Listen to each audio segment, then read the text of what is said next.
Doc Mahar. So, kasi marami tayong itong mga kababayan na nakikinig din. Tapos, at ngayon, nagkakaroon na ng realization eh. Kasi, syempre, marami tayong politicians. Kung hindi tayo proactive, lagi nilang magiging paulit-ulit yung mga ganitong nangyayari. Kung meron tatlong bagay na pwede silang gawin ngayon, halimbawa bukas, paggising nila, natakot sila, nadinig nila yung disaster and all. Ano yung tatlong bagay na pwede nila at kailangan nilang gawin so that yung kanilang community will be more prepared? Hindi naman kailangan tatlo, pwedeng 5. Pero parang binanggit mo na yung iba, but just to quickly remind them, tomorrow pagising ko, taga Marikina ako, ito yung hihingin ko sa LGU ko para pasigurado ko na sa susunod na bagyo, di na masisira yung bahay ko at wala na akong mga, hindi mapupunta sa alanganin yung pamilya ko. Oh, sige. Total, yun ang pinag-uusapan natin, disaster. Yun yung tanong mo di ba? Yeah. So, bibigyan ako ng 4. Okay? Sige, Merong sige. tinatawag na people-centered early warning system. Okay? Mm-mm. At yung ibig sabihin nun, hindi lang gobyerno ang inaasahan natin na umaaksyon. Dapat involved tayong lahat. Lahat ng Pilipino. So, siguro bagay ito doon sa tanong mo what they can do, di ba? So, yung 4 na yon sa people-centered early warning system has 4 important parts. 1 is risk knowledge. Okay? Risk knowledge. Number 2 is the monitoring system. 3 is communication. Okay? ng information. Okay? Mm-hmm. And 4 is yung ability to respond, capacity to respond. Okay. So yung number 1 ay dito pumapasok yung yung risk knowledge. Dito pumapasok yung sinasabi kong probabilistic risk assessment. Ensure nyo, tanungin nyo, ano bang methodology nung ginagamit yung hazard maps are as basis for our comprehensive land use plan, for our local climate change action plan. Kung historical yung basihan na yon, no, hanggang historical lang, based on anecdotal accounts and expert opinion, walang climate change yon. Kailangan simulated yon. Okay? Ensure that. Make sure na tanungin nyo yung mayor nyo. Totoo ba to? At pag sinabi ng mayor, hindi ko alam, dapat alam mo yan. Di ba? At kung sinabi niya na historical, wala siyang magagawa, dapat itaas niya yan sa gobernador. At pag yung gobernador, pareho rin yung sagot, ay itaas nila sa presidente yan. Di ba? Kailangan beyond historical records. Probabilistic risk assessment ang tawag.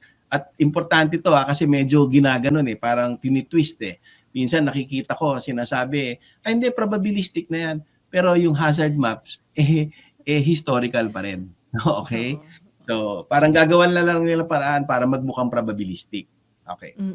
Yun yung una. So, marami kang pwede magawa doon. Ensure that the science is there. Okay? Based on the legal provisions. Okay?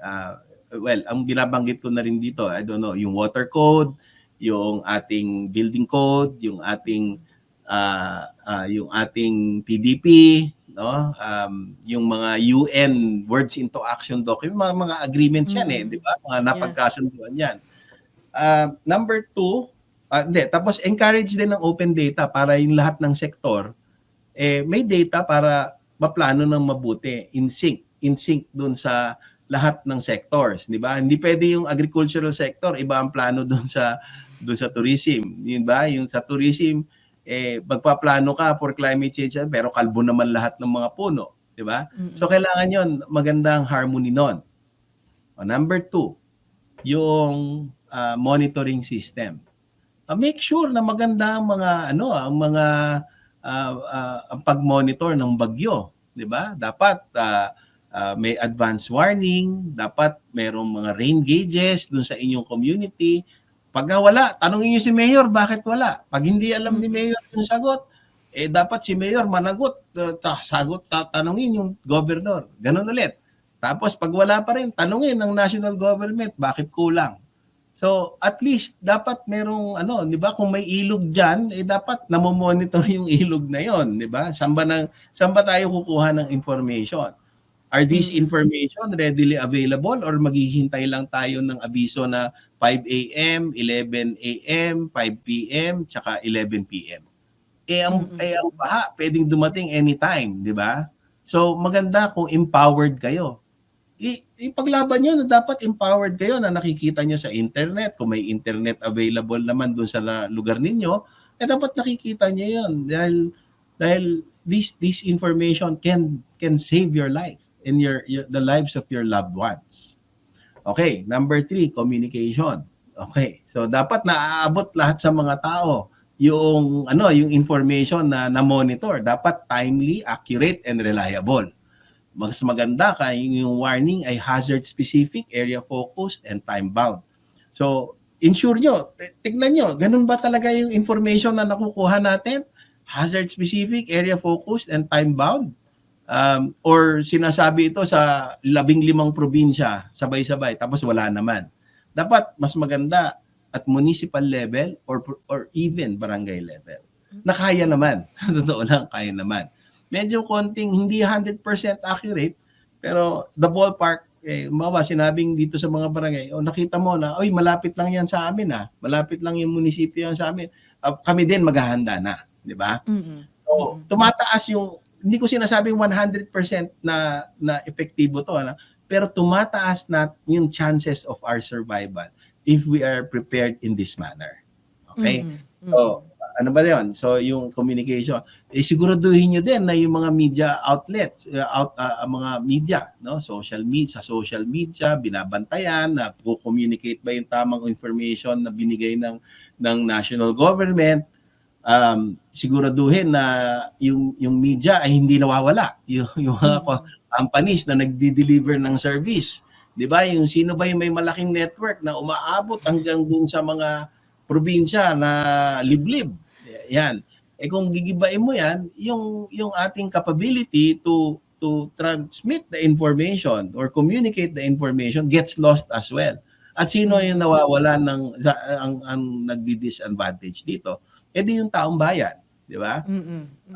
Yun. So ayaw natin yon. So make sure that communication is very clear, it's accurate, it's reliable. Pag hindi, magreklamo kayo. Ang problema kasi sa mga Pilipino, hindi nagrereklamo di ba? Yes. Tahimik tayo. kahit na araw-araw ka ng Araw-araw na tayong nagugulpi ng bagyo, araw-araw tayong binabaha at sinisira yung ating mga properties. Kasi gusto natin, resilient tayo. Sabihin, hindi, kaya natin yan. Gusto ko lang linawin yun, yung salitang resilient comes in, maraming ibig sabihin yan. Yung resilient, na nanggaling doon sa mga kinukuryente, yung mga daga, yung mga, daga, mga ibon, mga aso. Pag sobra-sobra na ang kuryente sa kanila, manhid na. Resilient na. Hindi yun ang ibig sabihin ng resilient. Pag sinabing resilient, yung tamang pagpaplano, nakasalin do sa projects, programs, and activities ng LGU, no? Naaaprubahan ng sanggunian yung risk-informed and science-based na plans para pag dumating yung hagupit ng bagyo, preparado yung mga tao. Kasi yung mga proyekto nila ay climate change adaptive, no? May climate change adaptation and anticipatory. Na-anticipate yung future bigger events than what we have experienced. Para hindi na maiwasan na natin yung first time yan, hindi natin alam ang gagawin, di ba? Hindi pwedeng ganun kasi marami tayong pwedeng gawin. Yeah. Okay. Karamihan ata sa mga Pilipino yung level ng resilience nandun sa manhid na. Oo. Kaya hindi na tayo nagrereklamo.